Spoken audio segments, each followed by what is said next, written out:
les Mendes. Alors je vous avoue, je suis un tout petit peu blasé parce que avec Max on vous a fait une bête de vidéo et au moment d'arriver le fichier a tout simplement été supprimé. Donc on va tout simplement essayer de vous refaire la même vidéo en essayant de rien louper et de faire vraiment la même présentation.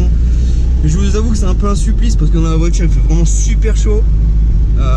Comme vous avez vu, c'est une décapotable mais on peut pas décapoter parce qu'avec la caméra ça va juste être inaudible et on est juste en train de mourir de chaud, c'est atroce. Donc on va revenir au sujet. Donc aujourd'hui j'ai un peu on va dire une rareté de l'automobile français, enfin l'automobile française, puisque j'ai aujourd'hui Maxime avec moi et il m'a prêté en fait une Samba Talbot. Donc c'est vraiment un véhicule qui aujourd'hui est vraiment plus présent sur nos routes et je pense que ça a réellement jamais été le cas. Donc c'est vraiment cool de pouvoir tout simplement de pouvoir avoir accès à un véhicule comme ça qui est tout simplement plus dans un bon état et surtout full origine. Bon, même si les Talbot c'était pas spécialement les caisses les plus victimes au niveau du tuning, mais c'est toujours cool d'avoir une petite voiture un peu originale et surtout qui est assez rare et qu'on trouve plus du tout. Donc là on a tout simplement un petit 1,4 litre 80 chevaux et pendant on va dire du coup le premier tournage, en fait j'ai simplement été assez impressionné par la voiture en général, parce que déjà en termes de moteur je trouve le bloc super sympa à conduire. C'est pas un moteur qui est archi performant en soi, mais c'est pas non plus spécialement ridicule. Il emmène la voiture sans trop de soucis. On va se faire une petite accélération comme il y a la ligne droite qui arrive.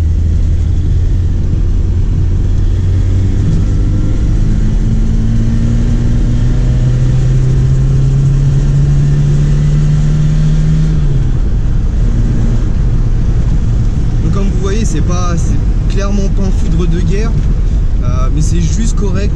Je pense que par rapport à l'époque, il n'y avait pas forcément beaucoup mieux en termes de performance. Et comme je l'avais dit dans la vidéo de la Golf 4, je pense pas que ce soit le type de véhicule, surtout les cabriolets, je pense pas que ce soit le type de véhicule dans lesquels en fait on attend tout simplement de la sportivité. Donc je pense que c'est juste en fait tout simplement ce qu'il faut pour emmener la caisse sans trop se traîner et avoir quelque chose de très correct. En termes de châssis, je trouve la voiture vraiment très saine. Je peux pas spécialement la maltraiter puisque de 1 je connais pas la route et je connais pas la voiture non plus, mais je trouve ça pas mauvais du tout, dans le sens où ça a l'air assez sain, la direction est pas mauvaise, c'est assez directeur, c'est assez précis, c'est pas non plus le top du top, mais encore une fois ça reste un cabriolet avec les avantages, les inconvénients qu'on lui connaît, mais c'est pas vilain. Alors on a vraiment la sensation de conduite d'un cab assez à l'ancienne, c'est-à-dire que ça ballotte pas mal dans les virages. C'est ce que j'appelle moi l'effet un peu chewing-gum, où on trouve que la voiture s'écrase vachement sur ses appuis, mais c'est pas dérangeant en soi. Pour le mec qui veut juste rouler comme nous là sur petite route, c'est pas un frein. Après oui, c'est sûr que le mec qui va chercher quelque chose de performant, j'ai envie de dire déjà avec une Talbot il est un peu dans le négatif et il aurait tort de s'orienter vers un cabriolet. Donc c'est pas nul, c'est vraiment ce qu'il faut par rapport aux attentes qu'on peut avoir de la voiture tout simplement. Au niveau de la direction, donc là on n'a pas de DA, mais c'est pas un frein en soi, c'est pas dérangeant. Je pense que ça peut l'être sur des manœuvres, mais en tout cas la conduite c'est pas désagréable. Déjà moi j'ai toujours préféré les directions qui étaient non assistées, tout simplement par précision. Je trouve les directions beaucoup plus précises quand elles sont pas assistées. Et avec Max on a regardé, on avait dit une bêtise dans le premier rush, donc ça va. Je pensais que c'était du 13 pouces, donc j'étais en train de dire que la direction était souple, du coup parce qu'on avait des petites jantes, et en fait non, c'est du 14, mais c'est du 14 quand même avec des petits pneus et surtout un gros flanc, donc c'est ce qui fait aussi ce côté un peu chewing-gum, qui se tasse en fait sur les amortisseurs, mais ça aide aussi à avoir une direction qui est pas spécialement je vais dire trop virile quand on veut conduire la voiture. En tout cas là, sur des petits chemins et sur le peu de ville qu'on a fait avec, c'est pas réellement handicapant, puisque je pense que la voiture, ça restait quand même à l'époque une voiture de ville ou on va dire de petites routes de campagne, de nationale.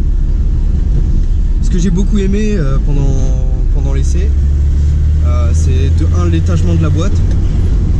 Je la trouve vraiment bien faite, et aussi le verrouillage des vitesses. Alors comparé à certaines voitures de l'époque où c'était un peu flou, déjà je trouve que le pommeau tombe vraiment bien sous la main et les vitesses sont vraiment, enfin, s'enclenchent vraiment très facilement, et c'est mine de rien relativement précis. Alors c'est sûr qu'aujourd'hui, à l'heure actuelle, on a fait d'énormes progrès là-dessus, on est à milieu d'une caisse moderne, mais encore une fois, je pense que resitué en fait dans l'époque, c'est vraiment tout à fait correct. Le seul reproche vraiment que je ferai à la voiture en termes de train roulant de châssis, alors comme je le disais dans la précédente vidéo, je sais pas si c'est le modèle en général ou celui-ci particulier, mais la voiture freine très mal. Max, le père de Max a 200 bas, donc Maxime a l'habitude de les conduire, et il m'a dit que l'autre freinait un poil mieux. Donc je pense que ça révolutionnera pas la voiture, mais je pense qu'on peut attendre un meilleur freinage que celle-ci.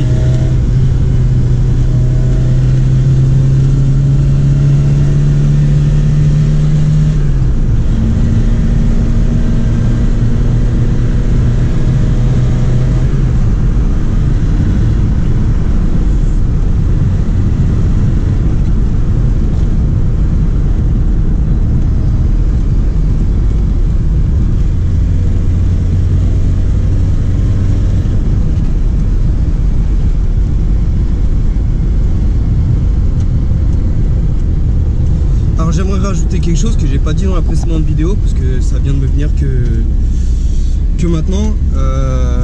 Je trouve le moteur pour un petit 1,4 litre assez coupleux, et surtout je le trouve beaucoup plus agréable à conduire à bas et moyen régime que dans les tours, contrairement d'habitude aux autres moteurs atmosphériques. En fait, je trouve tout simplement que elle est beaucoup plus, enfin, le moteur est beaucoup plus à l'aise et beaucoup plus convaincant et beaucoup plus agréable que dans les tours où on sent qu'il s'essouffle un petit peu, alors que là on peut tout simplement mettre le pied dedans et ça reprend quand même pas trop mal.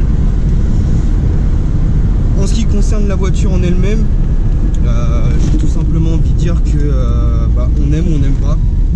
C'est vraiment là pour le coup une affaire de goût. Moi je trouve que au-delà du côté original de la voiture, j'aime vraiment beaucoup, enfin ceux qui me connaissent savent que j'aime vraiment beaucoup les voitures des années 80. Donc, moi je trouve que esthétiquement ça se voit qu'on est sur un design très français, ça rappelle un petit peu les LNA de la même époque. On est sur un dessin très français, mais pourtant c'est Pininfarina je crois, c'est ça. Donc ouais, enfin un designer italien, mais on est sur une vraie petite voiture française. On aime ou on n'aime pas, moi personnellement j'aime beaucoup. Surtout cet exemplaire, la deuxième du père de Maxime est rouge avec des gros pare-chocs. Celle-ci a une couleur vraiment plus atypique avec des petits pare-chocs, et c'est surtout, je trouve, moi personnellement, c'est la capote beige qui fait vraiment on va dire le charme de la voiture. Donc moi je trouve que c'est cool, ça change de pour la comparer à un cabriolet de la même époque qu'on voit beaucoup plus souvent, la Golf cabriolet. Je trouve que c'est beaucoup plus atypique, je trouve ça beaucoup plus mignon, beaucoup plus discret aussi, et ça garde quand même un charme et une sympathie, puisque depuis tout à l'heure avec Max, quand on roule et les gens qu'on croise, ils tournent la tête. Alors ils tournent la tête effectivement parce que la voiture est rare en elle-même, on n'a pas forcément l'habitude d'en voir beaucoup, et c'est surtout que même les gens qui aiment l'automobile connaissent pas forcément ce modèle là. Mais je pense au-delà de ça qu'il y a vraiment un côté sympathie par rapport à la voiture. Là où la Golf ou la 205 CTI, c'est un peu, je vais être vulgaire, hein, mais c'est un peu la voiture du bon connard un petit peu. Là on est vraiment sur quelque chose de beaucoup plus classique, beaucoup plus discret, et je pense que quiconque aime les voitures trouvera en fait, la Samba assez mignonne. Après en ce qui concerne l'intérieur, j'ai pas forcément beaucoup d'éloges à faire sur la voiture, si ce n'est même le contraire.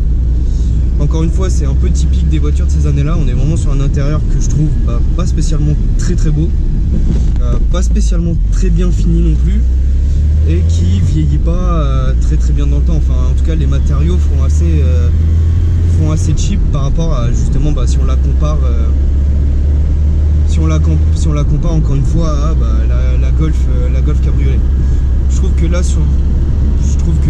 là pour le coup c'est vraiment pas ouf. Il y a des gens qui accordent pas spécialement beaucoup d'importance à ces choses là.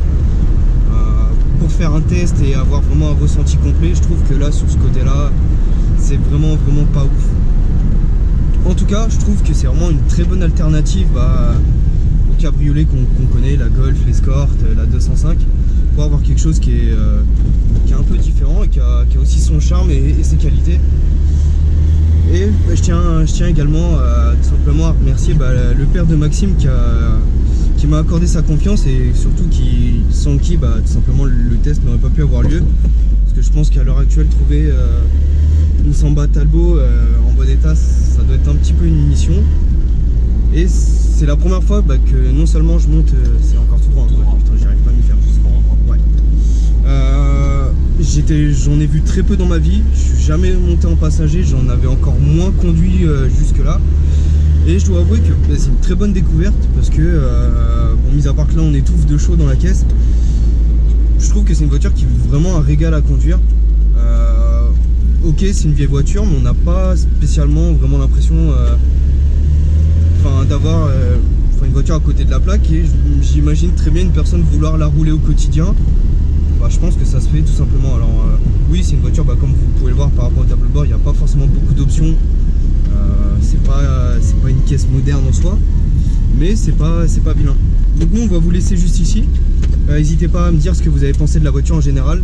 En termes de performance, ça a été un peu dur de juger par rapport à la vidéo, mais n'hésitez pas à me dire ce que vous pensez de la voiture en elle-même. Et en tout cas, moi j'ai vraiment apprécié ce petit test. Je vous laisse là. N'hésitez pas du coup, comme je vous l'ai dit, à commenter. N'hésitez pas à rejoindre le groupe Facebook. N'hésitez pas à me suivre, à activer la petite cloche de notification, on le répète jamais assez. Et nous on vous laisse là et on vous dit à la prochaine les gars. A plus.